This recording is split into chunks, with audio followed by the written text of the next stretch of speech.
OK，你要用这杯子的速度，当地个弄了杯到星期，就杯给干到，弄了杯就干到星期，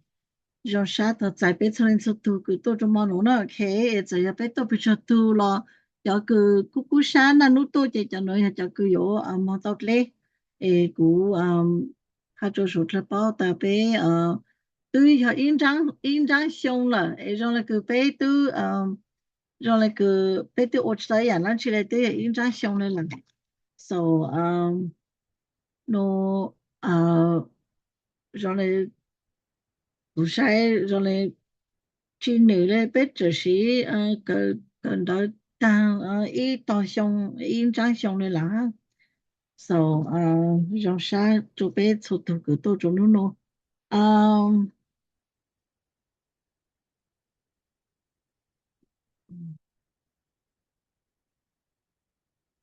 Okay. Ke wanti lu je jatan lu ke peto ka je ku ku ha cho pe ta lu vi no pe yo ku samo in yo ko test cho pe no da shi ma no me po mo ne tu ke nông của cho video ha nông khó dùng của bé cơn đó ha em mới bộ đợi tao mình chỉ ha là mấy bộ ready nè bộ khó cái của nó mấy bộ ready mo take a test nó nói mấy sáng ta cha more event gì ha nhưng ta mấy sáng ta不是很急那这股more 就是next time 别这样多就别买来省or 别买来 take a test to announce her pronouns okay 后有的咩 ready 省了咯那这股么做咩省咗咯so no这股什么可 pronounce 都就别省thì no ya ta me chita ready no lo let me know kumale muốn cho next time show pe mo share mo study John non vedo c'è che pe giocare non c'è in lì pe giocare non c'è in lì e lo vi non te già non ve che pe io ton sempreก็หูนันต้าของท่านนายกหูนันต้าของนั่นแต่อาทิตย์เขาเป็นส่วนรู้วิธีที่เยอะรู้จักที่เยอะตัวสิ่งแต่ก็มันก็ช่วยเลยสร้างตัวเล่นตัวอันดีเลยคือเอาหน้าที่นั้นอันดีอะไรเป็นหนังสิ่งก็จะมีมาตัว okay okay 我拿了到嘛 okay so next time 呢可以留下被这样多就被多被忙里多省就被省可都是要 pronouns 哈 nouns 都是呢 okay 也被省和pronouns 哈被省和 nouns 都是 okay 也看见了就是这包面哈把哈我嘛的上都 remind 被哈Okay, so ko tsaka cho pe mo review cho pronouns na. Ko mo ko tlai shi lu cha ko sale o tao cho pe sha.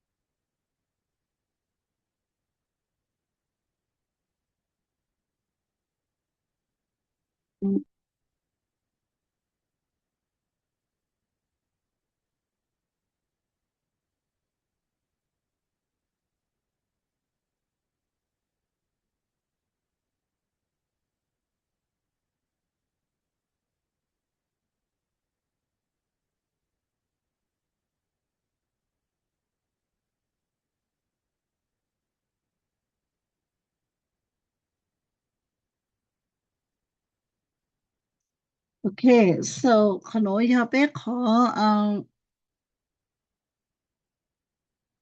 pronouns. Okay.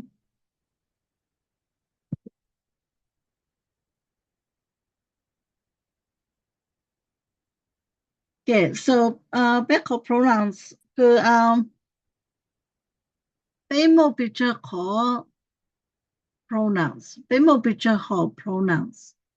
ได้ผลอยู่กันแต่เป็นโมปิเจอร์ของ pronouns bí mô plot họ mình xin โอเคเอโนก็พอหาเต้าแต่ปิเจอร์ของ um, xem.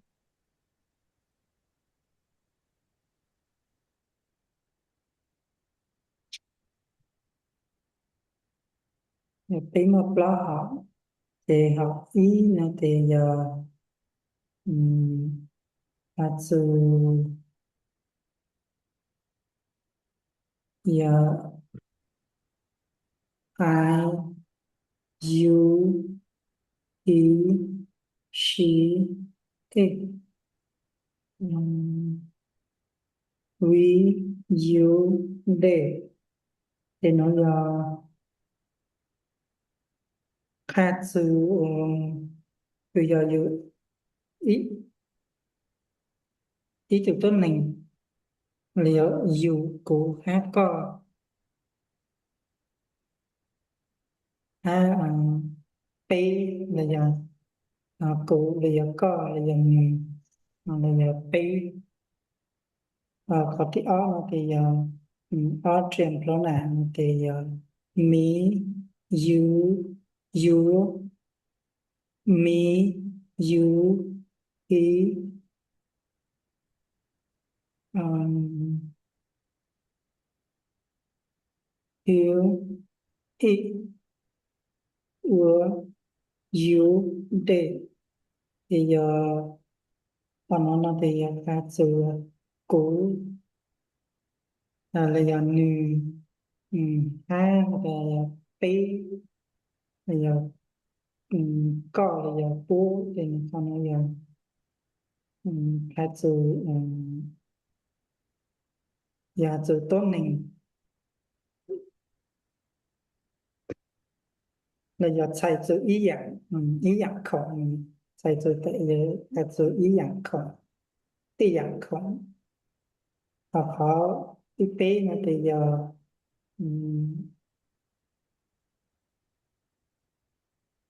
có sự về party về thì giờ me your she him it của they thì giờ nó là khai từ để khai từ cho lô khai từ cái từ tí dạng vì hai từ của có sự nì của ly có ly ni ly thì có diploma thì hai từ um,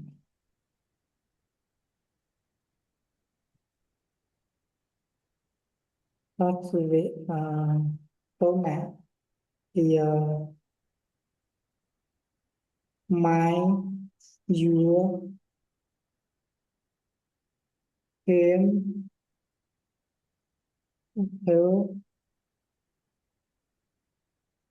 our um, you your đến bây giờ hai từ chọn luôn hai từ bây giờ um,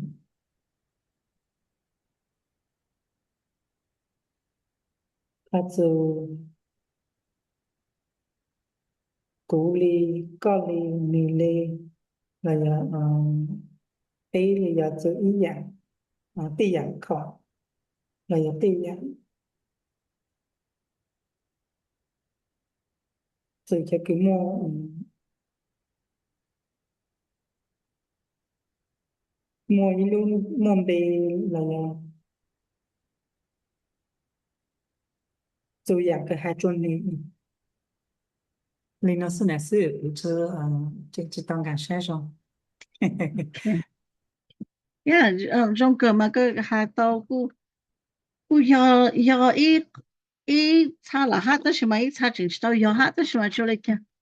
被嘛来 review 这种。Okay, so cái mua cho pronouns thì ha chú cú có nữ bố bê đúng là cái cú có nữ bố bê cái gì nó giờ cho nó là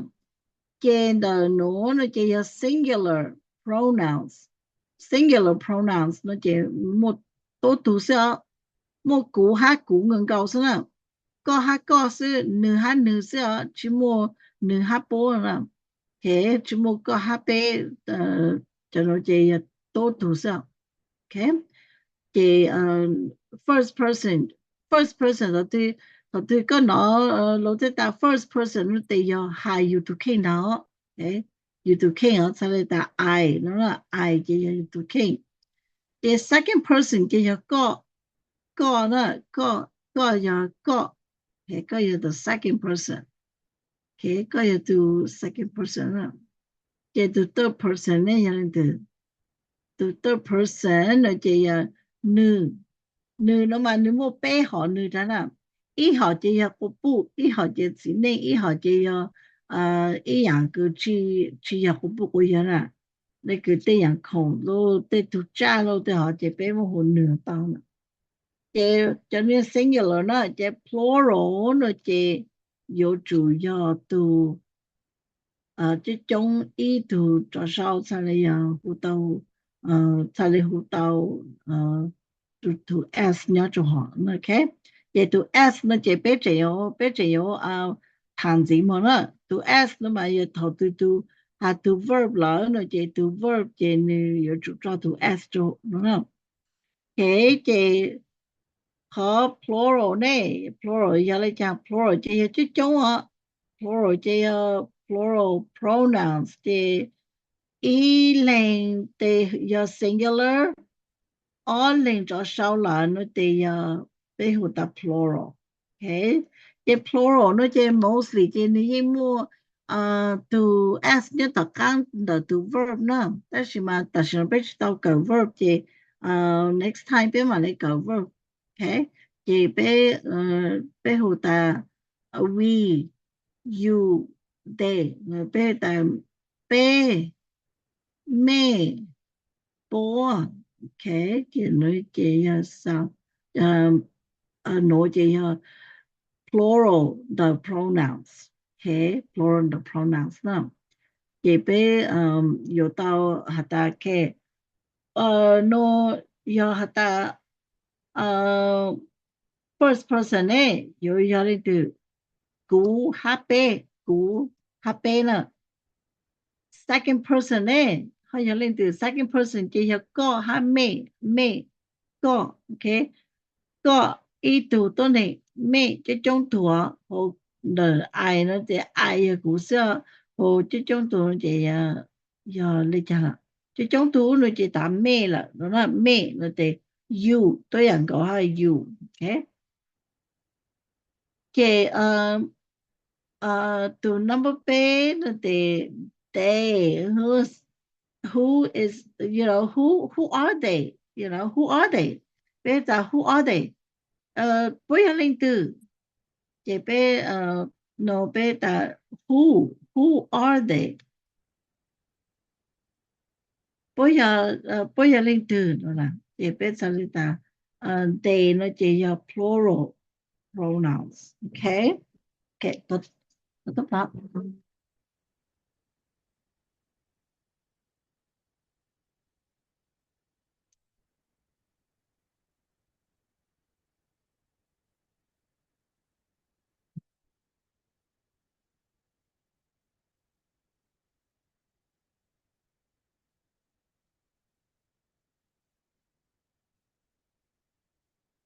okay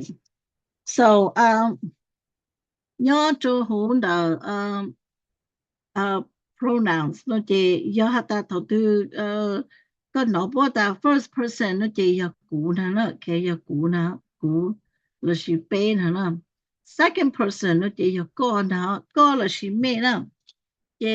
third person เนาะเจยะเลยตือ third person เจยะนือนะนือละเนาะแค่ so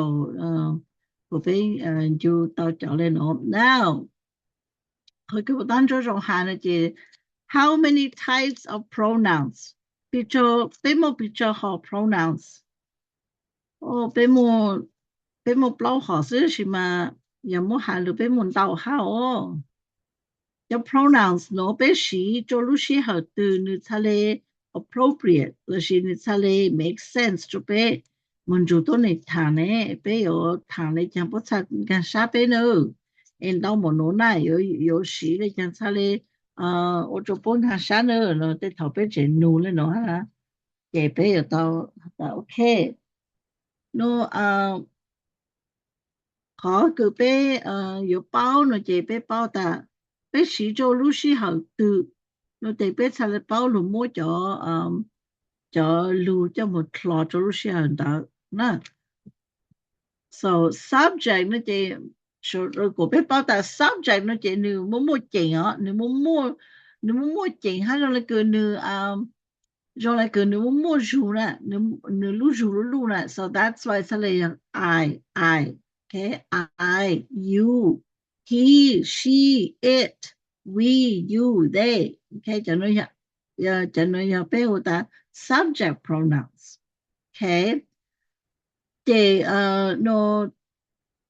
被找知道路就是背了呢，背有主要的 subject pronouns 了是呢，okay, subject pronouns 那就那个 you 那 okay, you, me, I. Okay, me จะ I นะ okay. Now, object pronouns นะ object pronouns นะแต่give it to me 摸着กู鸟就胡讲 sentence 那就 give it to me 那就摸着กู那就กู鸟到讲了那就กู要考 object 了那 okay กู要考 object 了这 object 那就你猜到底有一考空有一样空了呢要摸กู找到讲这你去摸讲 sentence 你去摸弄给很饱那个摸有找到红的了 okay 这那边才来后的 subject 嘛就那个录 title 干啥别才来后 subject 那 okay so object pronouns object 的我哋叫佢話但係個樣做特簡嘅啲個要一個 object 啦嗱你種嚟可能 okay object 呢就你要一個空啦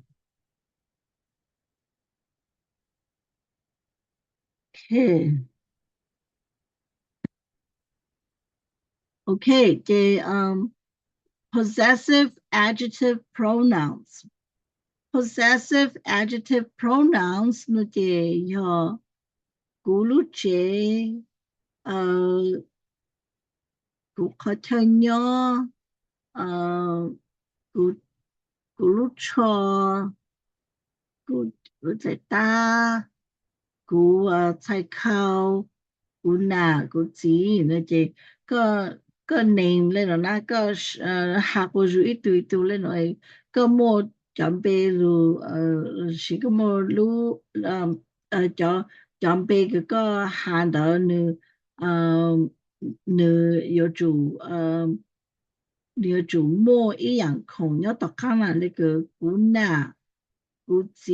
那就是打咕嘞個嘞貝嘞這種就可能就要possessive pronouns 了那 okay 個被剛才也打變剛才 between all 可能了就被 do okay 呢 okay 沒變剛才過哈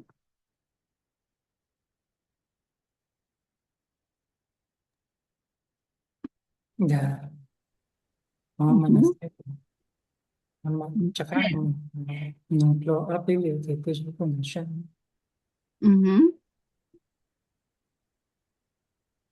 Okay so they call possessive pronouns nóជា mine yours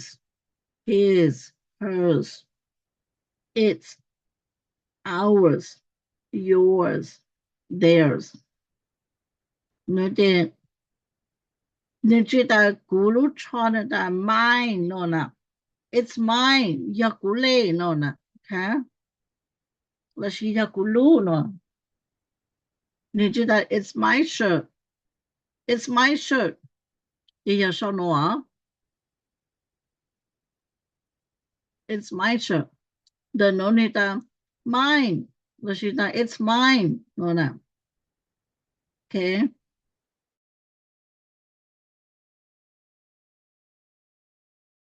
少到诺那就少诺那就你才来哈路穿住诺啦 okay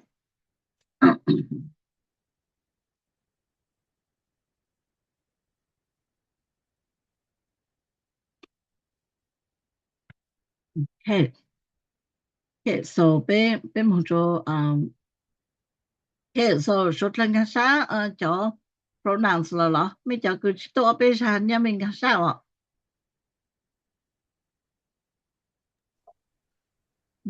那个啥哦，这多对是多的，你默默里面是说口目能够叫人拿一点弄的，不是只知道包里还，个对么态度，他们sai就可能会比较。yeah so you know nó chỉ riêng sáng cổ bé lu review pronouns nouns tăng chế bé một chỗ verb nó okay verb nó chỉ số tu căn số căn đạo chỉ có chủ mua at least ý tu verb nó chủ lệ nó okay chỉ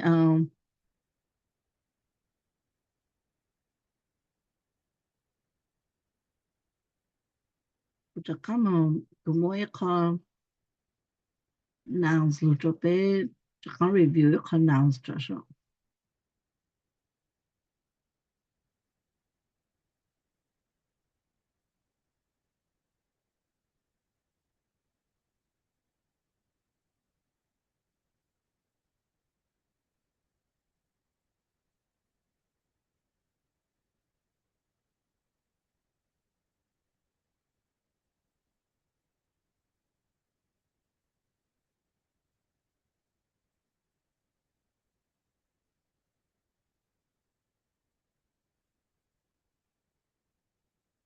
que me pupuกูจะ nouns ไม่pupuกูเลย nouns เราไม่pupu pronouns แล้วกูสึที่บทแหละโพสเซอร์นะสิ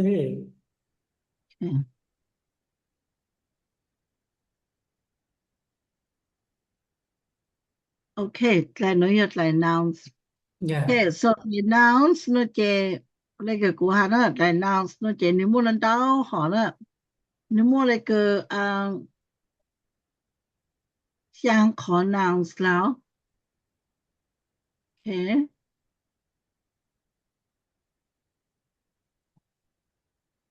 这กูมัวกูยังมัว相可 nouns หนูจะรู้จะรู้มัว稍微มัว猜我的梦นะกูยังมัว上就湖北的工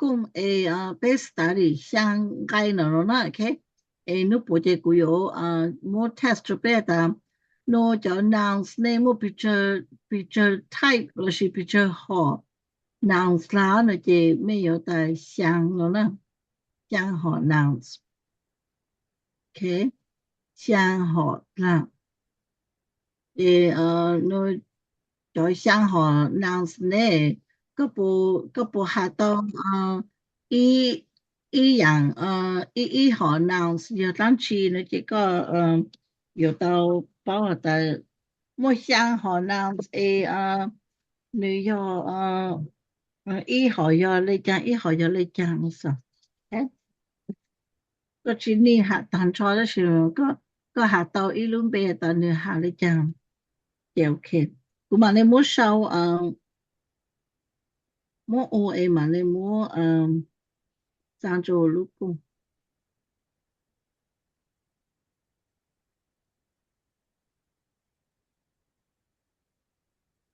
giờ là mình đã xây dựng các là có mất sang trở về khi mà mình share về mình cả uh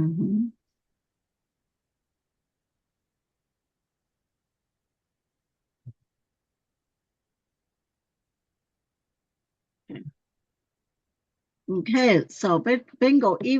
bên go over ý lử very quick thì bên một chỗ verb là nó okay. Thì chỗ sang họ nouns nó chỉ chỗ common nouns. Common nouns how proper nouns thì common nouns they usually cho cứ chỉ một capital letter nó chỉ một chỗ từ chân tới lu nữa. Thì usually mà chỉ một từ chân tới lu. Okay. Thì ý là cứ ta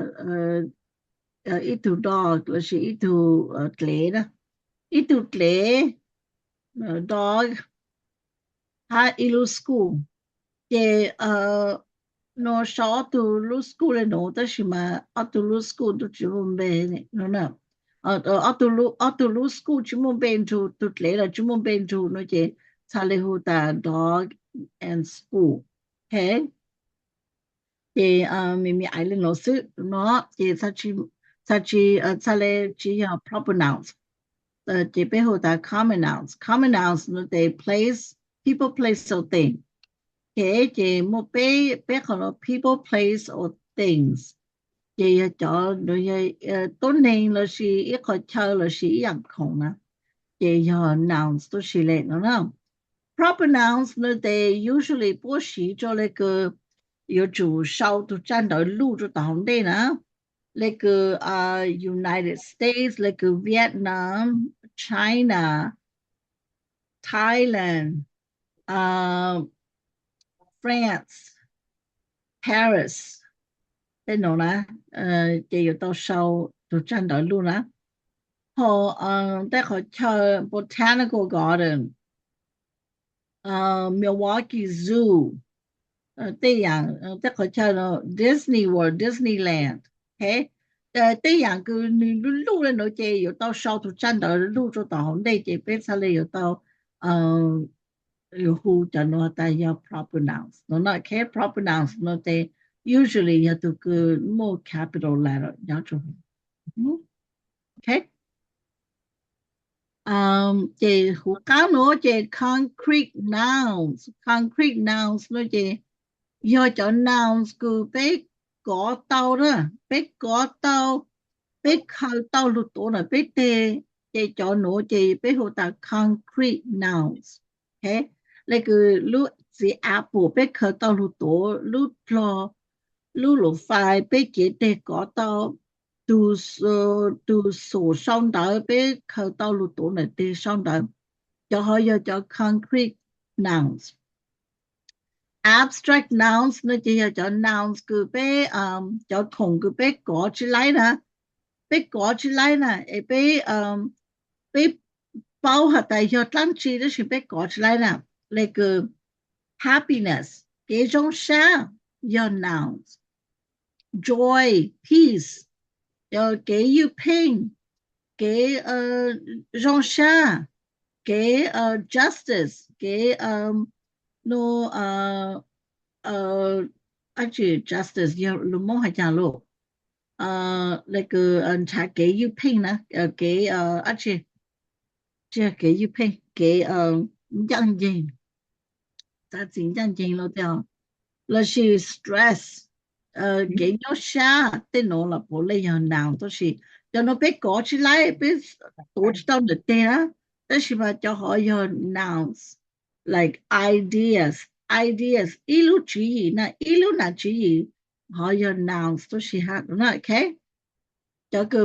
bên lúc mình ta intangible nó chỉ biết có起来哦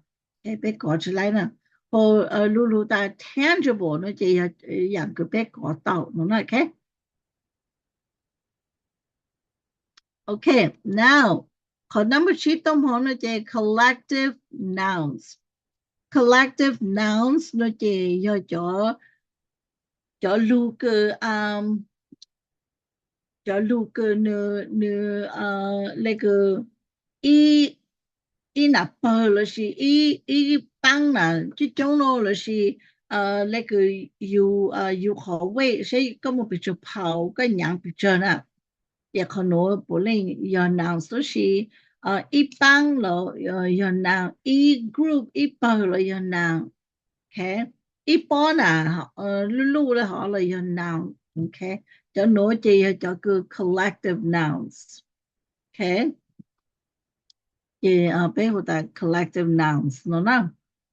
這 number 2呢這 countable nouns countable nouns 呢這叫 nouns 個被說到呢被說到它比較魯邦比較都這比較魯開比較都加比較都波就攞這被說到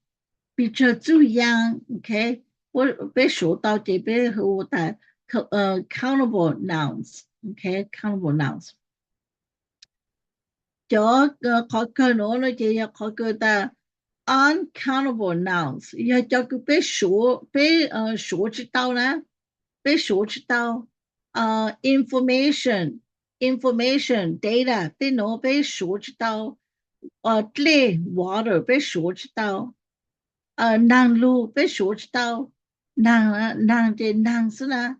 的能是จะ被说知道จะโน้要 uncountable nouns okay จะโน้จะ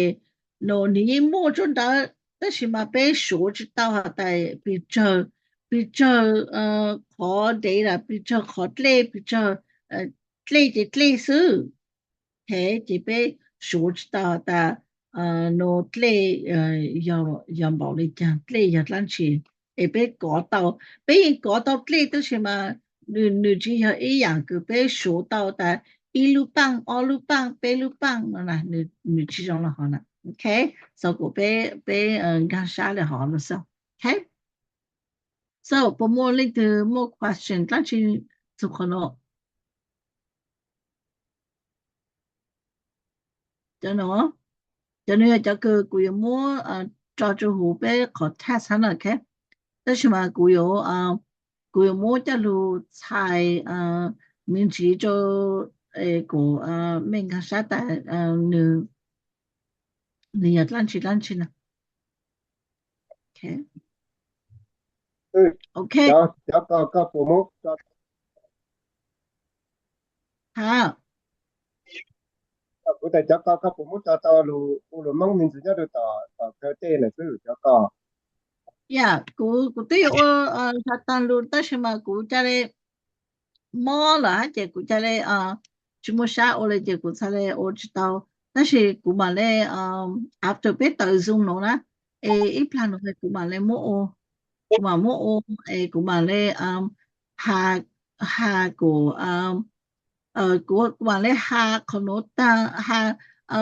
路北當這古嘛咧呢古嘛咧下當呢下咧喏呢這個嘛冇踩路冇個咩講啥嘛這個係就到嘛係就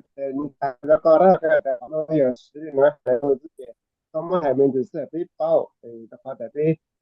ใช้ในก็สุดอย่ามั่วชาวโดยเจ็บใช้ตัวแล้วสิอย่าคนโดยจะไปเจ็บทั้งปู่ฮะไปหายิ่งสิจะฮะแต่ไปมั่วที่เขาปู่ใช้ตัวผมมั่วใช้สุดในปู่เดี๋ยวที่เขาถ้าตัวย้อนน่ะก็ใช้ตัวก็จะไม่ขับรู้ตามนี้呀古嘛咧มั่ว菜我路蒙诶烧路蒙着我呢看okay I think 就那個 last week 師傅都燒一個都冇個 record 到咗咯但是嘛樣的你攞 computer 啦這個知道啦我知道這個只就講下個你冇就好刪咗個下的okay so 就nouns 的要嚟到啦 okay 相好 nouns 啦okay now 那个被有收到，被有那他被他收到以后呢，那个 proper nouns and common nouns。proper nouns 呢就要叫呢个有种 more to capital letter 路了呢，OK？要大个呢喏，要大个收到 God 万主了呢，万主呢个就收到 G 路呢，G 路嘛，差了要到万主没飞起哦，OK？但是mà ta có sau cả nó chỉ cho văn chữ cái cho lọ cho cái à chỉ tôi này muốn cho nè cho cái tôi này muốn cho tới tu cha tới tu lọ ấy bố bé hở nè cho nó chỉ giờ cho gà họ nó nè ok cho nó giờ cho gà cái tôi này cho xíu nó nè tôi này cho ấy tôi này cho lục bé hở xíu nó tỉnh hở xíu nó nè ok hồ tu cái tu tu văn chữ cái nhỏ sống tu ấy tu văn chữ cái lu một phi chỉ lu nó chỉ tu nói ya tu有主 bé thầu tu bé sau đó nó chỉ bé chủ sau tu chỉ lu nó là tu capital letter lu mà cha lê nhỏ nó là okay so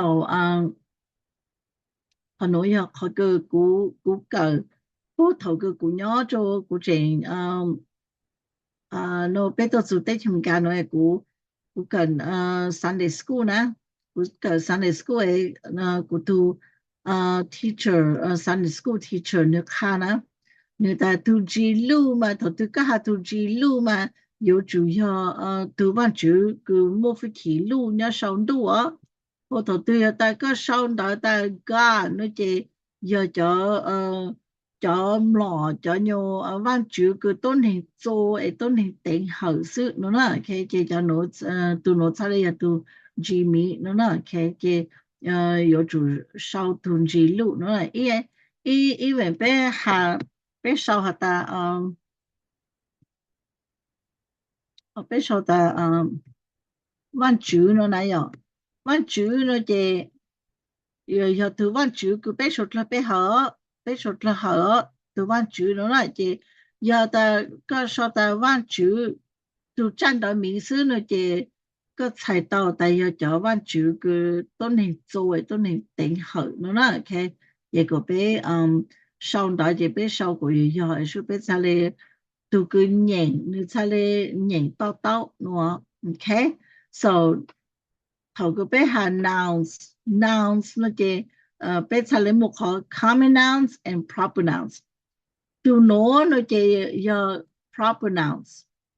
tu nó chỉ giờ common nouns okay same thing like this one too proper nouns common nouns okay proper noun common noun proper noun common noun okay cho họ ta nữ sĩ tu tranh đỡ mỹ hát tu tranh đỡ lụ nó chỉ nữ họ chơi là họ nó okay nhà mẹ sụt lên cái sao dạ nó sẽ là sư của con okay okay so cô bù bé ít cho mong bé sau bé luôn bé nè chị bé trả lời sau sĩ tổ ca sao nè chị bé trả lời sau hả ta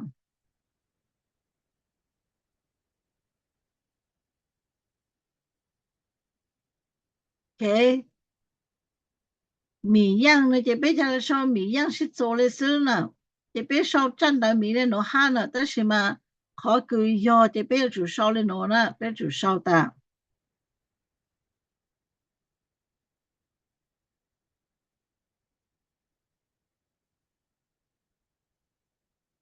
米样，我来挪嘛菜来要挪呢，OK，这要在边烧是做的挪了，那这要一头个你知道个那做嘞，你才烧来挪挪。要在叫个你包啊，在烧来讲菜来要，那这要就烧来挪挪呢，OK。chị ý là cứ cho doctor nè doctor là giờ ta bé sau doctor nó chị bé chủ sau lên nó doctor doctor Yang ok Dr. Yang 我们话出来要下咯一个说单超的论别一个说的 Dr. Jessica Yang Dr. Jessica Yang okay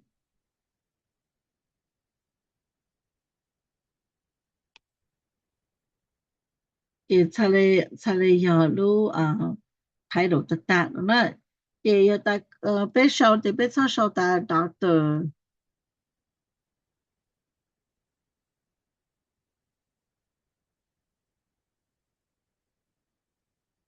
被说了no说no去要了 okay 说no去要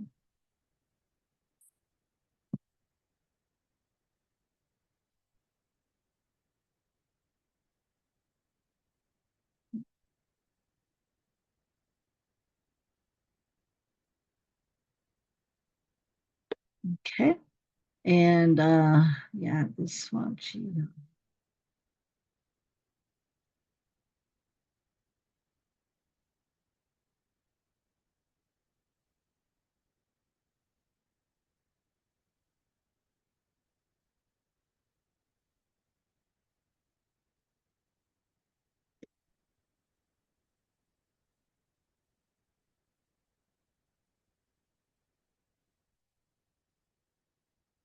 Okay, so yeah, 被ไม่โอเคเป็นมันจะ verb เป็นมันจะ verb อีกหลายอ่ะ อันนี้มันเล่แล้วนะ เดี๋ยว ซื้อ verb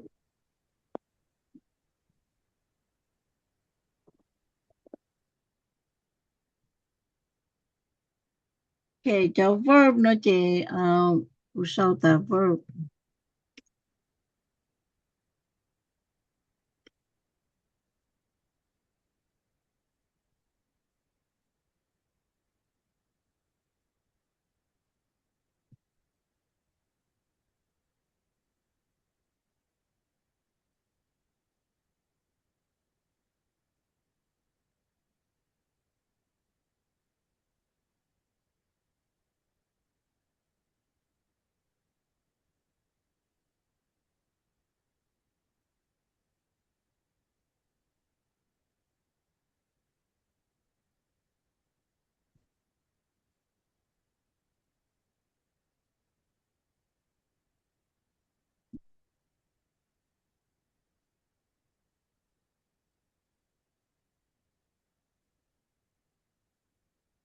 verb เนี่ย verb พยอดลังชี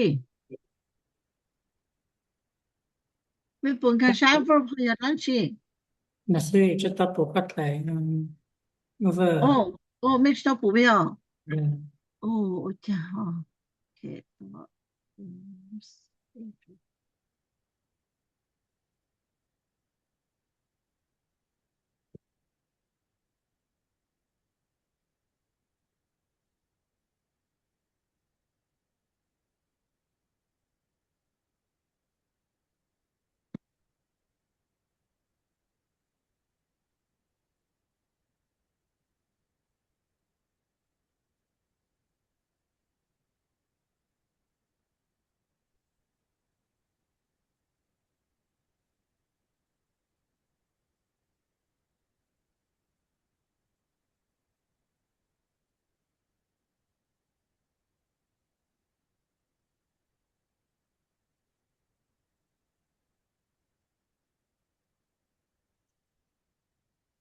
โอเคไม่ปู่อ่ะไม่ชอบปู่หรอก อยากจะตับปนัซื้อก็ตัดเชก็จะมาเชก็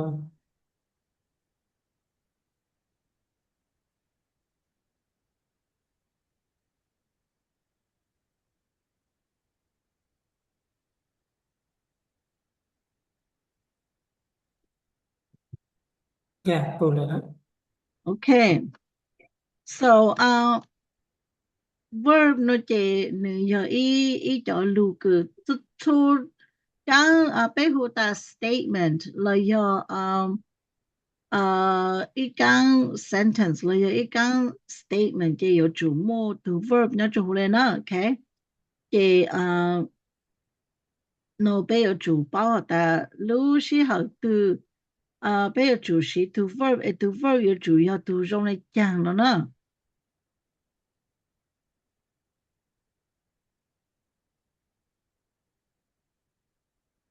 Okay， 这叫 verbs 的被时能到好的什么被主包下的to verb 女时女时我当时你要主么 to verb 说你才来时到下到一路路径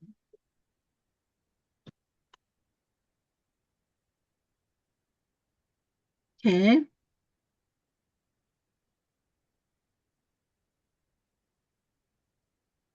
Okay, now 被时被找到verb very easy 是吧 ？Okay， make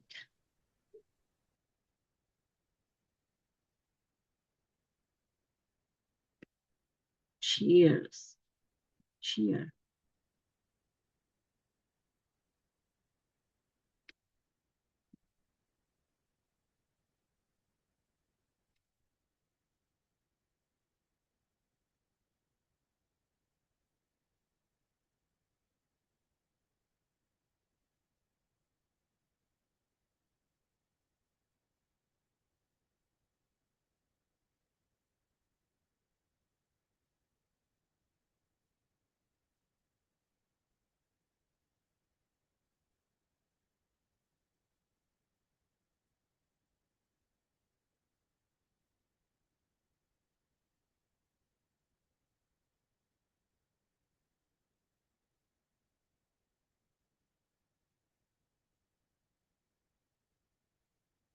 Okay, so como pe lulu to pe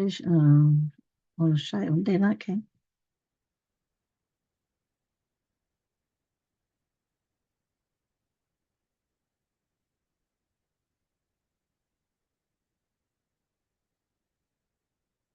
Okay.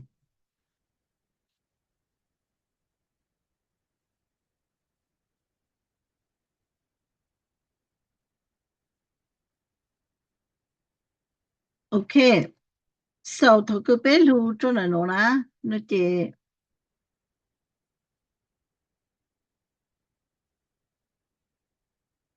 để pe bao ta to ke pe nhau cho nó che pe yo chủ pe yo chủ sĩ giáo verb nó le cha hát nó okay. Pe chủ sĩ giáo verb le nó le cha e cha le yo thu cho pe lu sĩ hở ke pe hà lu na che nó有下的古有时就好的 verb 的嘛，能不能倒好呢？能不能打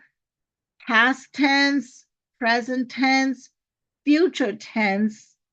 okay? Past tense 就有那么哈，不当就那么么样么打干了。这present tense 呢，得有 no 但是 no 了 ，okay？For future tense 呢就真有哦，一拉真有哦，一讲真有哦，比记真有梦真有，我来no 比记多么啦，一讲比记多么啦，OK？也no 被有主到报道 ，OK？古下就那么了，那是古下就 no， 那是古下就也变说了呢，OK？So 那 no 就哈的 make 那就ไม่ใช่กูโชว์จะ sentence นะ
OK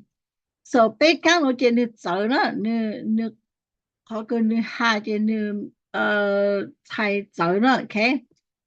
刚提议了喏那这古早的一二杯了呢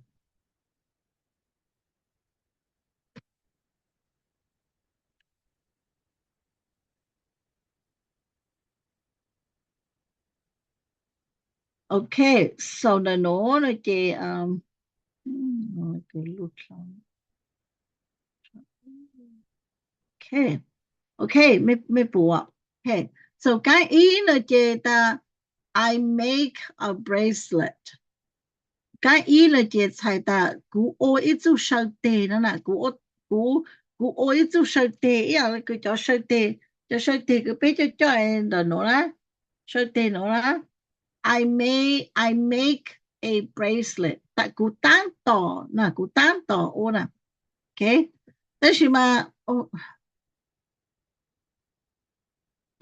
古我可能找了老师出来讲个没包带出来讲我得要看ข้อที่อีนะเจก้าอีนะเจกูตา I made a bracelet นี่ใช่ตากูโอเตาอีจูชานะนะกูโอเตาอีจูชากูโอเตาอีจูชาเตอีจูชาเตโอเคเจno I made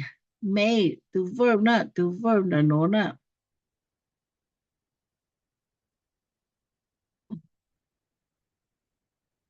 tu no เจya the verb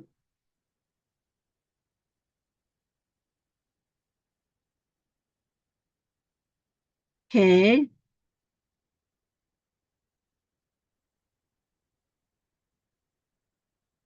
okay so ไม่ปปุข้อ difference number E เจ I made a bracelet กูโอตาอีจูชาเนาะโอเคกะอีเนาะกะอีเนาะนะฮะแล้วกูโอตาอีจูชากะออนี่ you had to present tense 但是เนาะ I make a bracelet เจกันที่เป็นเนาะเจตา I will make a bracelet เนาะกันที่เป็นเนาะเจกูโยโออีจูชาเตเนาะกันที่อีเนาะเจกูโอตาอีจูชาเตกันที่ออเนาะเจกูโออีจูชาเตand กันที่เปหะกูโยโออีจูชาเตนั่นน่ะ okay so ไม่ปะขอ difference อะไรพี่อ่ะขอ made โนเจเนื้หลงอ่ะแกเนื้อ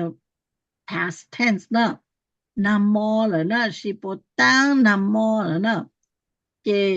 I make โนเจตังชิโนโนนะตังชิโนกูโออีจูชาเตตังชิโนนั่นน่ะ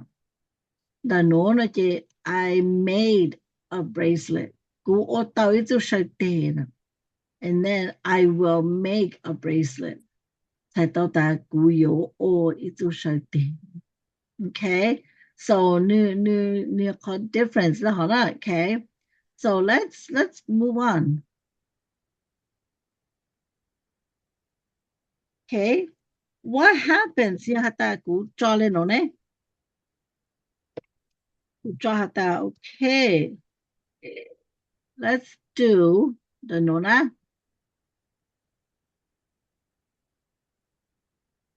จอตาride okay ride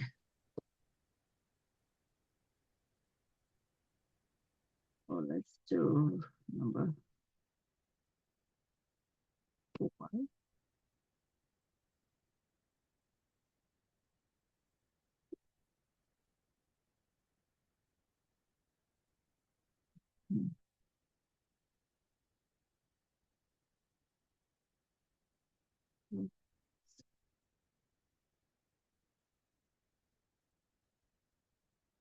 路诺呀而且路不是要干了只要干啥กู烧路丢了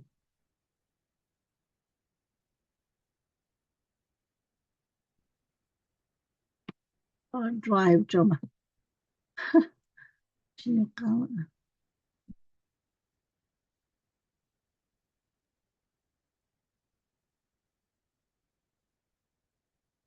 okay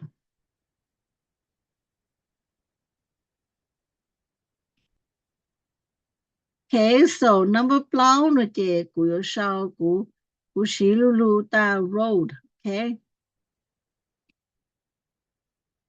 I rode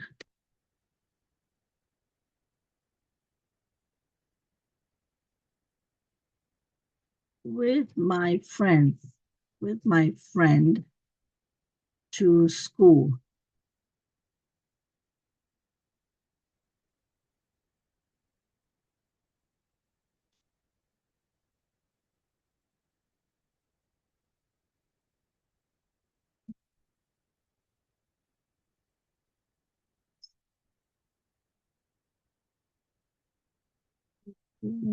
Right.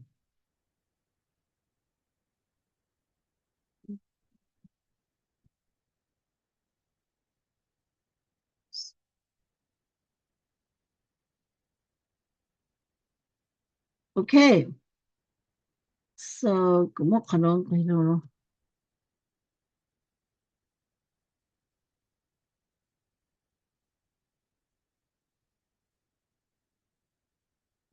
Okay, so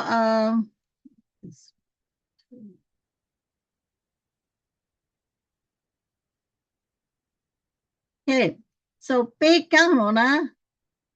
结果我highlight 咗，我是咁我去讲咗。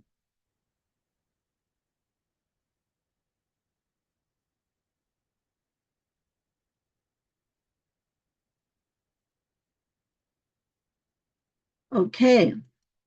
so กู烧背讲攞啦，即กู烧 past tense, present tense, and future tense. Okay, so กู烧下ταกู做的 past, wait,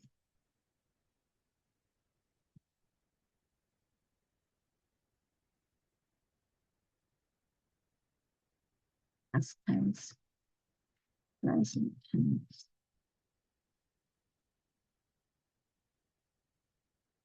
and future.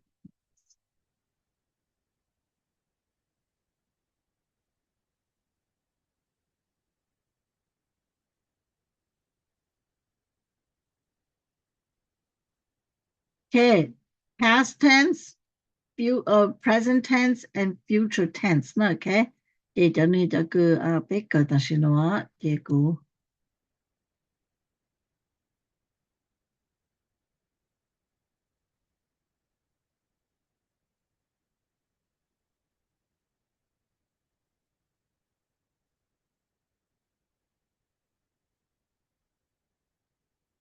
Okay.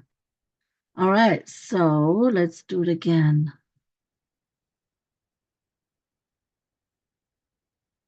Okay.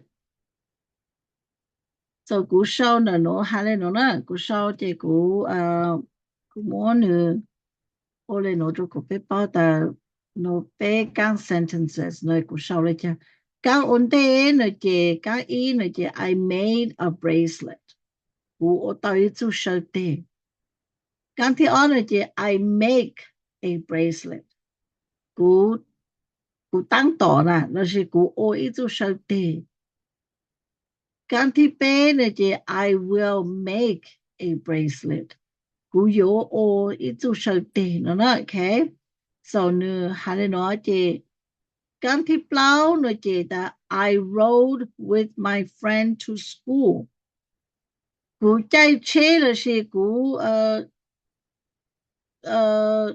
你猜到得到呢你的I rode with my friend to school. กูใจเช่了กูใจ whatever 但是 you know 就กู都พอยู่หมดกันได้นะ okay so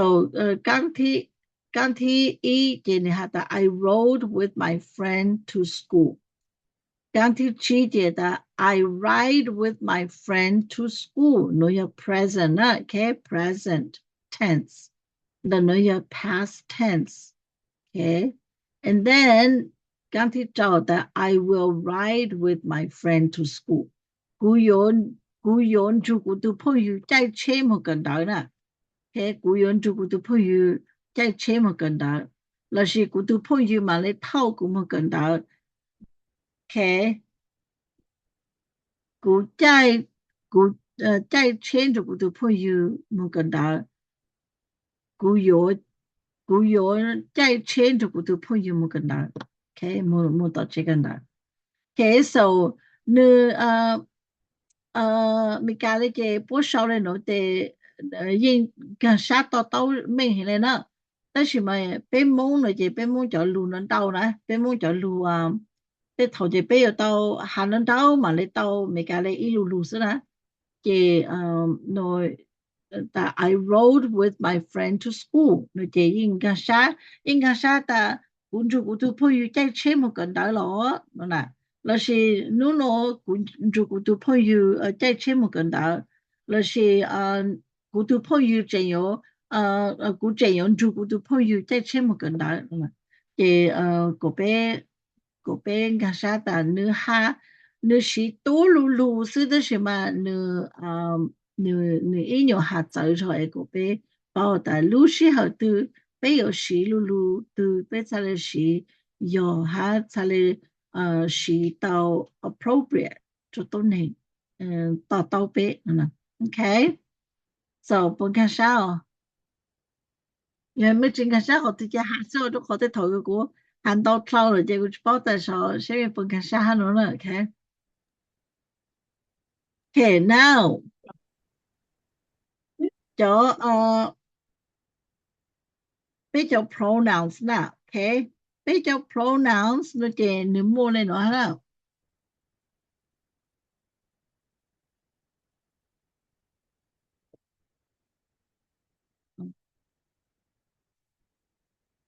Okay, now 你冇下တာfirst person 啦 first person 你嘅你的 I go Okay, I go you go Okay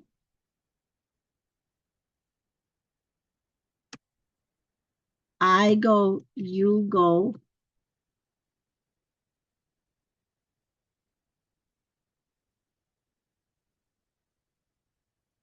we go Okay 你 OK กู去 show first person กูจะ嚟 show 下ta嚟老師กูจะ嚟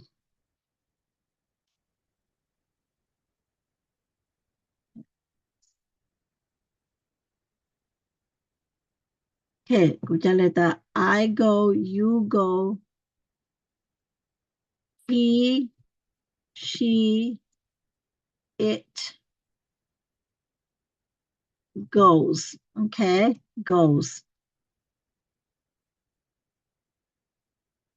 we go you go they go Okay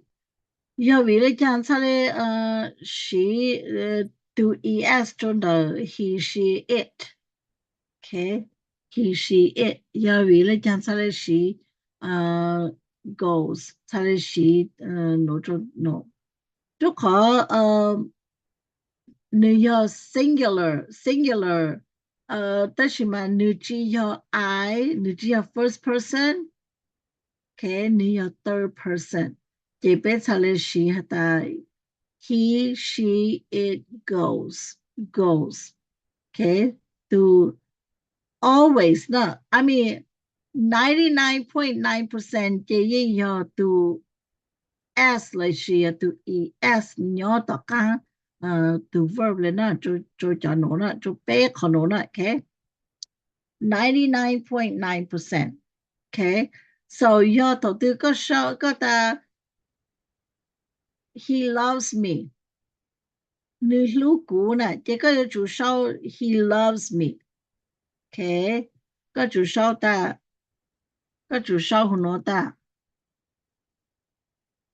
he loves me Okay 這 loves 的喏這要to verb Okay he loves me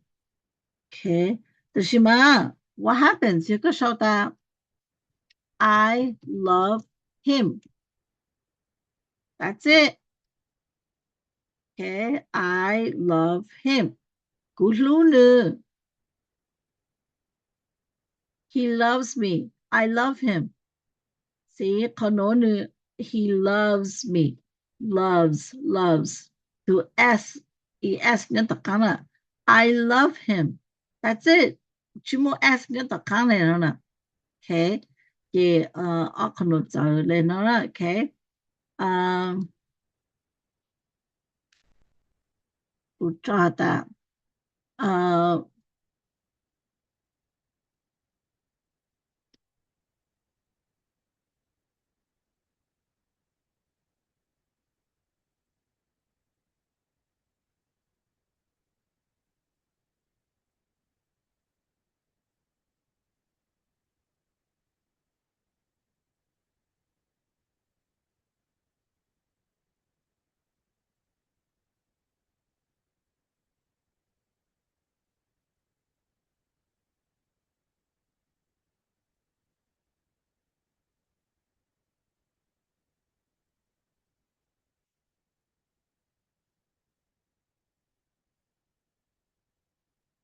Okay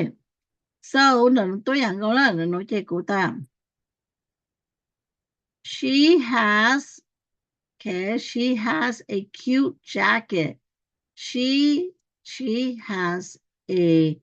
cute jacket ตามหนึ่งโมอีลูชอจงเก้าเห็นหนึ่งโมอีลูชอ jacket จงเก้าโอเคเจหูก้านเจกูชอบแต่ you have a cute jacket you have a cute jacket เจน的โนเจตาก็มวยลูกชอจงเก้าเห็นแล้ว是 cute เห็นเจ้าหน้าเห็น okay have okay ไปปลูกเขาเจ้าshe has 头对要的 he she it โนเจ有主 has makes rides cooks bakes goes does okay 所有有主目读 es 了是读 s 那的干啥给no the I you they we you know 你主目读 s 那 okay 你主目读 s 你加了么 jacket ก็มู่รู้ก็มู่อีลู jacket จงเก้าโอเค so ไปหาตาโนไปอยู่กันหาตาแค่เขาดูซะเลยสิดู es เลยสิดู s นะจะ要 he she it ซะเลย use ขอes นะสินะโอเคโอเคปุ่นกันชัดจุกขนฮะกูมูลุนนัว โอเคเขาจะนอมาสันนัวก็อีหยังจะเขาคือตาคิวแจ็คเก็ตนั่นน่ะon the วิจพอลุนให้วันเดียวก็เขาคิวเลยเขาลงเก้าเลยเขาแจ็คเก็ตเขาลงเก้าลูกคออย่างคิวเนี่ยจงเก้านะเจ jacket เนี่ยมีกาเลยมามีกามูขอคือขอ description น่ะ on the รู้ object นั่นน่ะ okay so อีหยังอย่ารู้ jacket อย่ารู้ชอที่ knowledge รู้ jacket นะนะเจno แต่ beautiful jacket มีกามูขอ description มูขอคือก็ describe รู้ชอหอ on the น่ะพอเป็นมูจอตะกังแล้วนะเป็นมูมาแต่รู้ชอสีละนะรู้ชอจงเก้าเนาะเดี๋ยวมูขอจงเก้าจอตะกังแล้วนะมีการมูจออุ่นเตนะ yeah that's why เป็นอะไรแต่ adjective adjective เนาะเจขอ adjective เขาอยากขอคือรู้ describe ขอ a noun 了นั่นน่ะ okay so ขอ cute เนาะเจนี่อย่าขอ adjective หรือ describe ขอ noun ละนั่นน่ะ okay so for Gasha เลยจ้ะ I know it's confusing the this it'sไม่อยากคนเนาะถ้าจะเจน confuse นะที่จะ make sense 但是嘛 no this is English okay เจ no ที่จะตัวแต่โอ้รู้ไม่กันมาก็โยชอบเลย yeah กูสานแต่ยิ่งก็โยหาอ๋ออย่าแต่ก็ชีGasha จะยิ่งก็โยหา okay so 但是 to me I think ลูฟังกี้จึงก็โยชันรู้ไม่กัน so okay เจno 头个背下的可能呢不大 I go 古梦但是 where am I going I go to wait no 讲了 I go to the store 古梦到ตลาด okay I go to the store he she it goes where he goes to the store okay to the store okay ไป小多讲 sentence later ไป小 okay you go where you go to the store okay เจ他のね他ので we go to the store we go to the store ไปหมดตลาดตัวอย่าง you แม่เนาะนะ you เขาอยู่เช้าเจยก็เขาอยู่กันเจยแม่เนาะนะ you go to the store they เจยปูนะ okay ปู they go to the store okay so ตัวขอ he she it เนาะถ้าเรียก goes it goes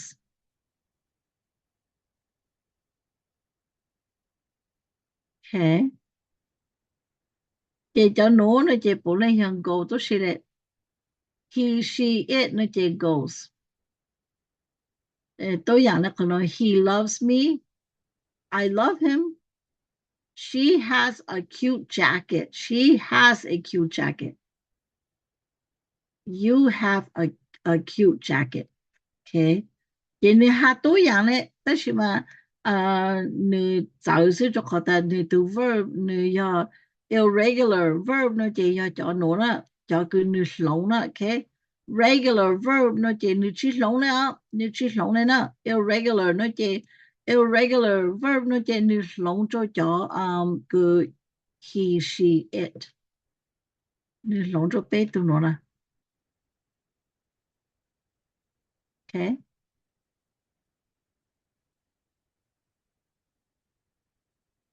okay 不刚才考的那师傅我们论论问题论的好个的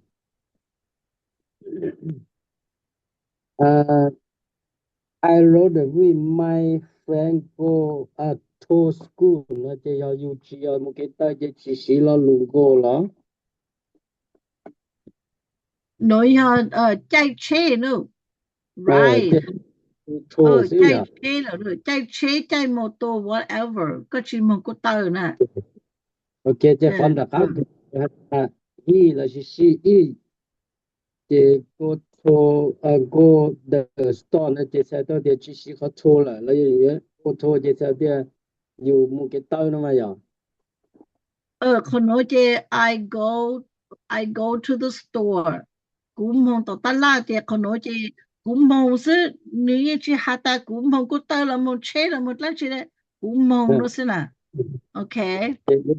จะ go to store 那อย่างนี้อย่างyeah I go to the store 那เจนี่ที่หาค่าตาก็มองเลยจังมันสู่ต่อตลาดกุมมต่อตลาดรู้สินะหาเลยรู้สิOkay.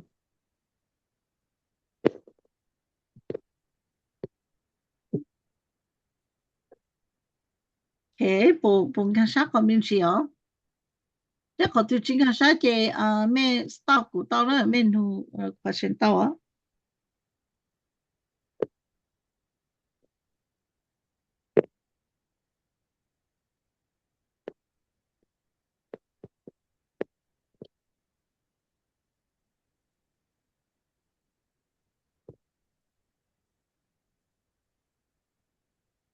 Okay, so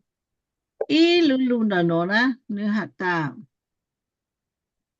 Okay, so like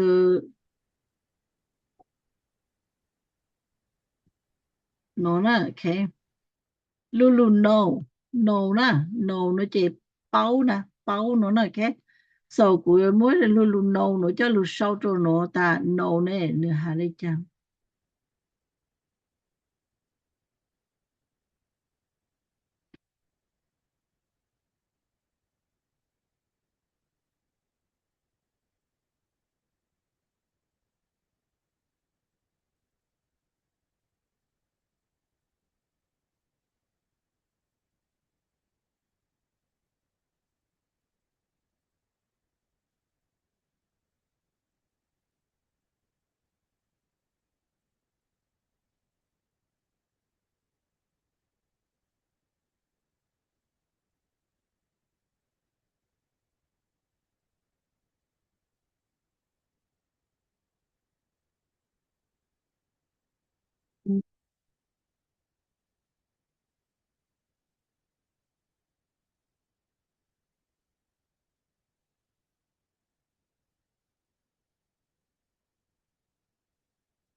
Okay, so big sentences no na je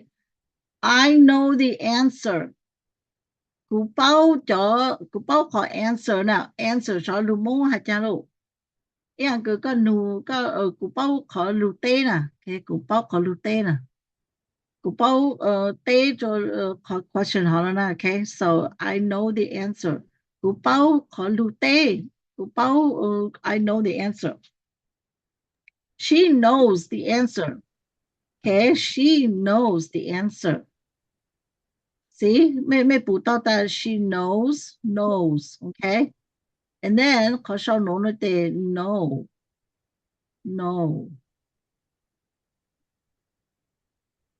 Okay, no. Có sau nó nó tê no.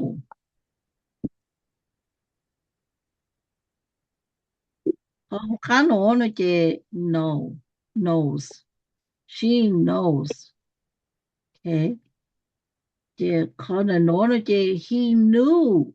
Oh, chẳng xấu lộ này yo. He knew. Okay. Có nó tê có但是nó na, okay? 但是nó I know the answer. I know the answer. Tê có thi on này ta she knows the answer. Nữ bao cho lưu tế họ nè, nữ bao nè. Okay? Họ là nó nè. Họ nói chế ta năng mô là she nữ tức bao in the past là nè. He knew the answer. Họ nói chế tức ô tăng là nè. Họ nói chế có past tense là nè. Họ nói có cứ dạng tăng lưu là nè. Chế có yếu hạt ta nữ bao có answer là nè. Nữ tức bao in the past là nè. Okay? In the past dạng tăng lưu nè. This is the past tense. He knew the answer. Okay? She knows the answer. Nữ nô nữ bao nè. Ta she know nữ bao nè. Nữ nô cú bao ha nè. Cú bao có answer ha. Ta she mà nữ tư su bao ổn định có hát cú nè. Then nữ tức bao dạng tăng lưu nè. He knew the answer. Okay? So, to be show past tense nó chứ. Sometimes, nếu mà ed nhá tất cả sometimes nữ cú lòng từ verb nữ show lên nó ha, nữ show ý nhiều dấu ra thì bây hồ ta irregular verb nó nè, okay? Irregular verb nó chỉ là từ cứ bố mô lòng 龙靠名词呢龙一度站到咯对好呢和 do regular verb 呢就要读句子龙当之类的呢 OK 不敢笑tụi nó mà nhưng mà trời thế So yeah, so he knew the answer. Ni bao na ni tu bao na. Ia na ke ia ke kuata I heard what she said. Okay? I heard what she said. Ku no ni hana. Ku no ko ku ni hana na na. Ku no ko ku ni hana heard. Heard no je in the past 了也当路了 Okay กูน้อหาตาเนื้อหาเลยโนน่ะกูน้อเนื้อหาเลยโนน่ะกูน้อเนื้อหาน่ะนั่นน่ะแต่ that means กูตึ้นน้อเนื้อหาตาน่ะไอ้นู่นโนกูมาในจะลูกค้าจะสุดแล้วแต่กูน้อเนื้อหาน่ะนั่นเนอะนึกใช่แล้วน่ะ mà xứ Okay có mà mua tụ sẽ thành là tụ ấy chỉ tụ kê vấn đề nhở mà giờ dùng nông xứ nó chỉ nhưng có anh know the adverb nó sẽ chỉ dùng gọi là chỉ mua tụ kê là chỉ mua khăn nào nó đi giờ dùng những cái ta thì kia nó những cái cha nó so เขาโน้นเขาโน้นแต่ I know the answer I นั่นแต่ subject pronoun subject pronoun know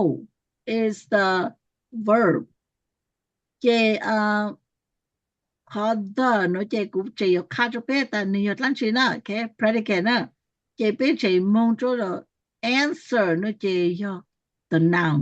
okay noun okay so answer เนอะเจยจอ noun ตั้งชื่อเนอะไม่ปนอยู่กันจอ noun ตั้งชื่อ answer นะอย่างคือไปกอด来ไป说知道了uncountable nouns okay uncountable nouns จะเนี่ยจะคือไป说知道的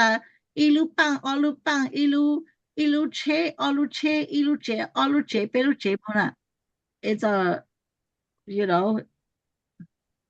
我知道下个命中的是嘛 answer 也要一样被说出来了 okay 被搞出来了你要胡一个录取人啊一种类录取人啊 so uncountable yeah uncountable yeah cái của hà mà giờ khó answer giờ thì chỉ giờ cũng nhìn thấy cũng chỉ answer nó là answer yeah answer yeah chỗ nào có hai chữ có trong đây cái trong đây clé trong đây nào trong đây số kế yeah trong đây số yes yep okay so ni hana no te ye konchaka no no je I your first subject heard your verb what kind of verb past tense okay past tense verb okay je said I heard what she said no na okay je ku no na ku tu no ni hale no na no na ku tu no ni hana no na je no you know 觉得个no ni ha tan chi 但是嘛 ku tu no ni hana no je 才到达 ku tu no ni ha了那那je 被出来的要你都要考 past tense 了 no no so I heard what she said okay said no la your past tense verb hat no no okay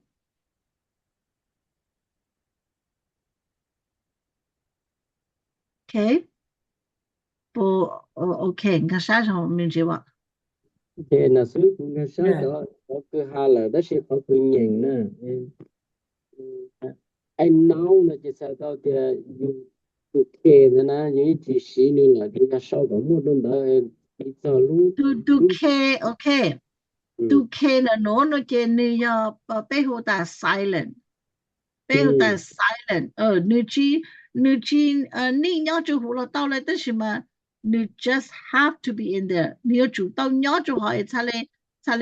收到路好 pronounce 到了好呢 okay so to K 呢就你 silence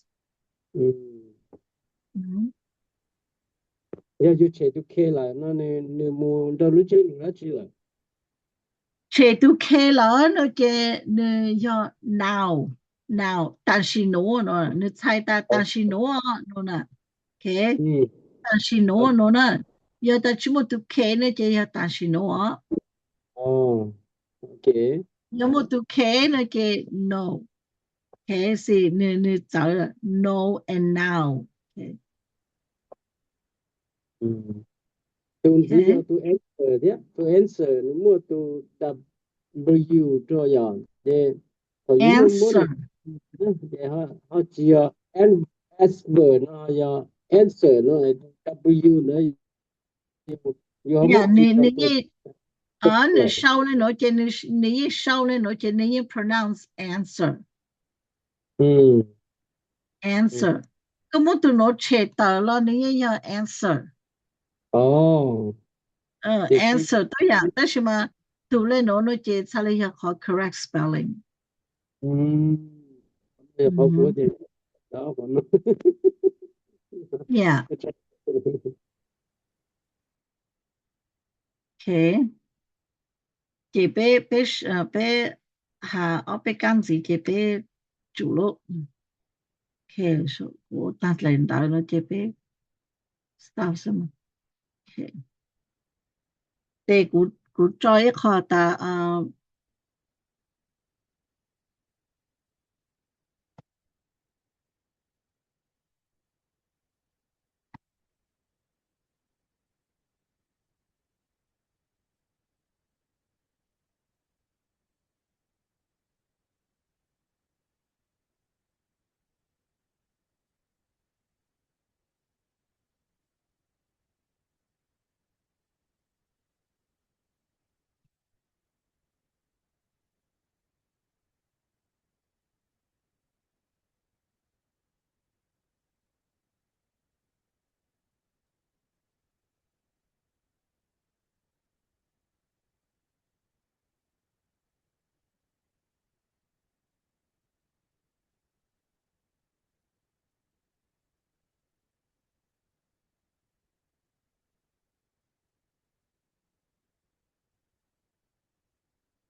Okay, so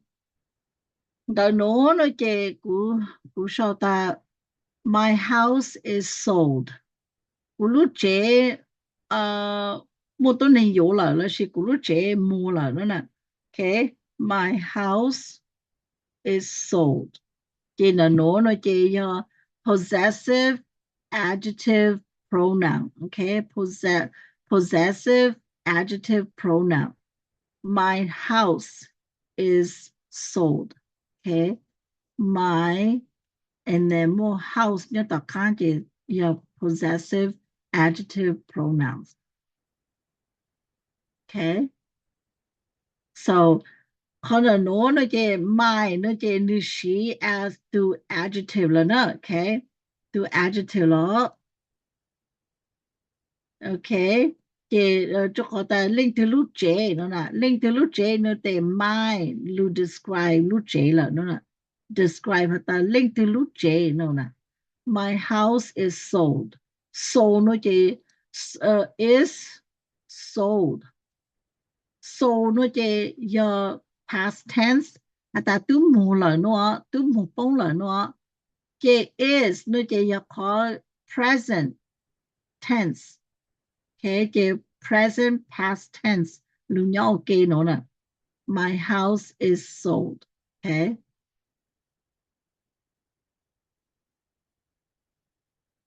okay my house is sold okay now on the note that I sold my house to them kumu kulu je to po no na I okay I yelling to I your first person that's me the subject okay sold past tense verb okay kumu kulu je to po my so it's a my possessive adjective pronoun my house to link to them object pronouns okay object pronouns subject pronouns possessive adjective pronouns okay my my house and then object pronouns okay I sold my house to them okay I sold my house to them kumu kulu je to po okay you bought her car go no okay go second person okay second person bought no your past tense no past tense no present tense no they buy you bought her car ก็โยนในลูกเช่นะก็โยนในลูกเช่ her car her is the possessive adjective pronouns okay her car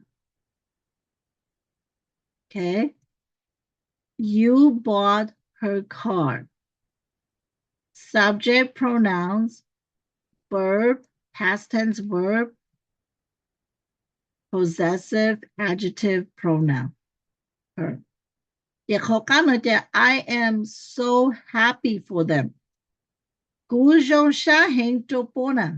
แล้วสิโจออตูนะออตูละเตาโปละเตานะโอเค them โจออลิงต้นหนึ่งโจเศร้าจะหาเราตั้งสิเขาก็หานะจะก็ย้อนโจขอ situation เลยจังนะจะต้นหนึ่งก็หาจะต้นหนึ่งยังกันชาต่อเต้าก็หาแต่อย่าออตูละสิอย่าโปจะจงนะโอเค要到一哭整个当到是有但是我冲但是那这个的 I am so happy for them 那这个会都能猜到的个下做奥图个nhà哭是有哈那是每一哭no mo celebrate 奥图lu anniversary แล้วก็ยิงหาแต่ก็用上海做奥图 okay for them okay 但是嘛要的no 波一样个波鲁新查到波叫努莫一波家里 blank 一波家里这个鲁新查到这个么不波这个的 I am so happy for them 古种上海做波呢这nhỏ trong đại lúc có situation cứ có nhỏ chỉ có hà lưu chỉ bố to to ta tối ninh to to ta có hà chỗ lên từ có hà chỗ lên từ nè thế so cơ chỉ than有 explain lo 有 describe the situation 有 explain 过 main in details 咧tối ninh應該啥個hà了 okay so I know the first person am you call verb กูยอนะ古药你打古药鲁梦姐猜到打古药但是嘛你no the mechanic de I am so happy for you 古中沙hình做auto 就是做波喏 okay 这 mechanic no 这 I am no 这打古药喏那 okay they're so happy 那这中沙hình做auto 就是做波 okay so 我刚才考题下了出考题你啥那师傅比啥的要有写的 I am so happy for she 那是都那有还不到领的天了有主席 for them 的个有主的 I am so happy for her okay not she but for her okay I am so happy for I first person am 这要考 verb 了呢 okay 这 so happy 这对路 describe ก็ขอ no 了ก็ขอ这种啥做女了 her 那这要读个不啊读个不了是读没用猜了读 female 读没用猜读个不这和 her 当然 okay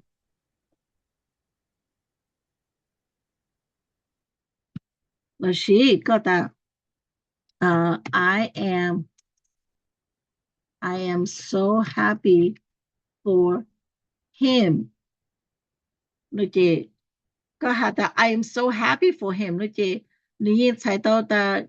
古中山做女人的女人都一度都罗一度之内一度之前一度没有多在哪里了 okay him 那这也看到的女人一度之内了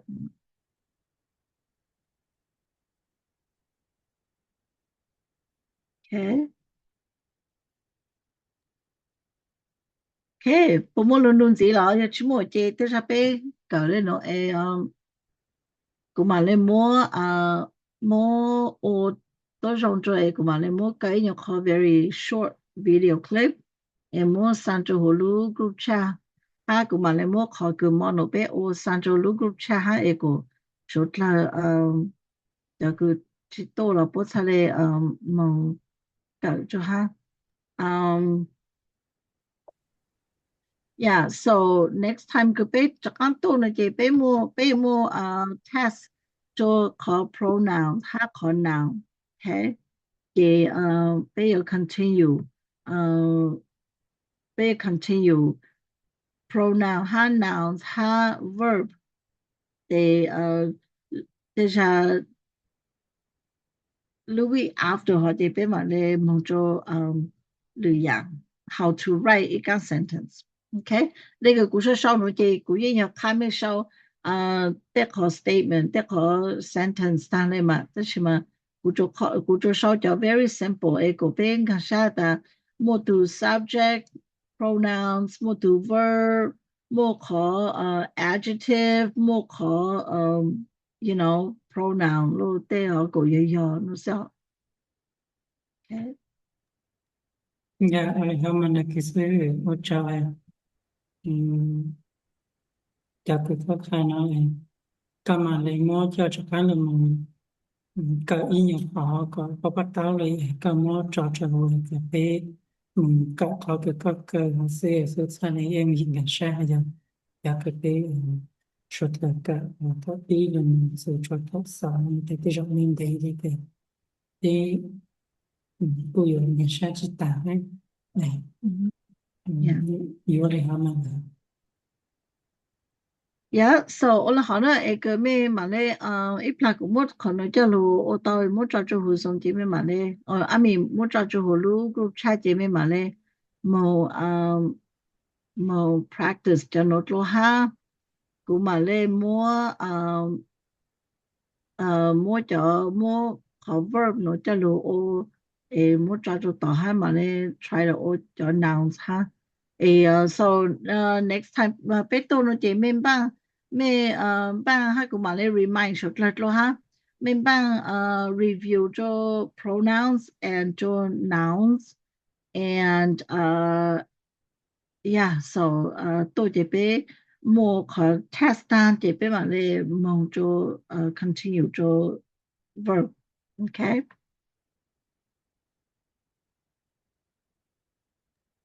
我知道了，我知道了。OK，好啦好啦，嘛你星期咩咯all the way 到底攞呀，2 weeks。dạ đi cái sự ở OK，chợ好啦，拜拜，熟咗。dạ